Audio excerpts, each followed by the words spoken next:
Oi gente, aqui é Bruna e hoje vamos falar de delegação do poder de polícia, um ponto que deixei em aberto no vídeo anterior, ok? Nesse assunto eu vou abordar dois pontos, a delegação a particulares e as estatais, que são as empresas públicas e sociedade de economia mista. Falando primeiramente dos particulares, há duas posições. A doutrina minoritária, ela é cabeçada pelo Diogo de Figueiredo Moreira Neto, o elaborador daquele ciclo de polícia administrativa que a gente viu no vídeo passado, e ele fala o seguinte, que apenas as fases de consentimento de polícia e fiscalização de polícia é que são delegáveis aos particulares.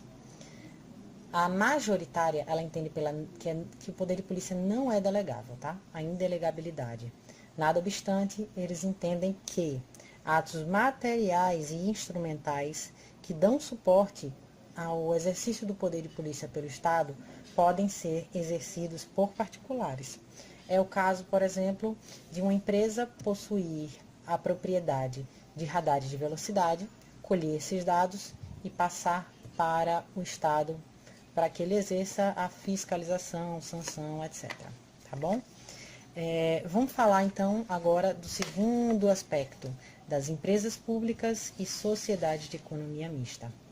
Em relação a elas, nós temos três posições. A primeira é mais tradicional.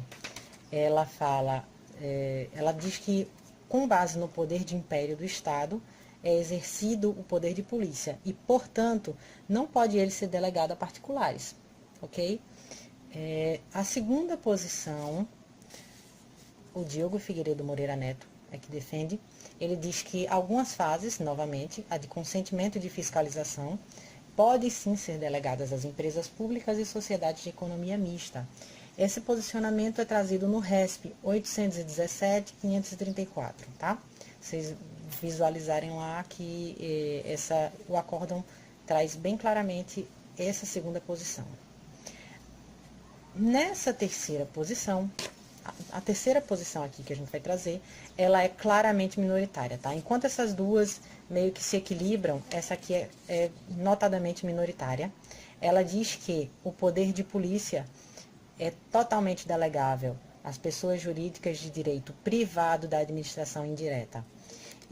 Mas essa delegabilidade, ela não é irrestrita, ela estaria condicionada ao fato do ente integrar formalmente a administração indireta e da previsão em lei dessa delegabilidade, tá bom? Esses três pontos, não existe uma preponderância na jurisprudência delas três, tá legal?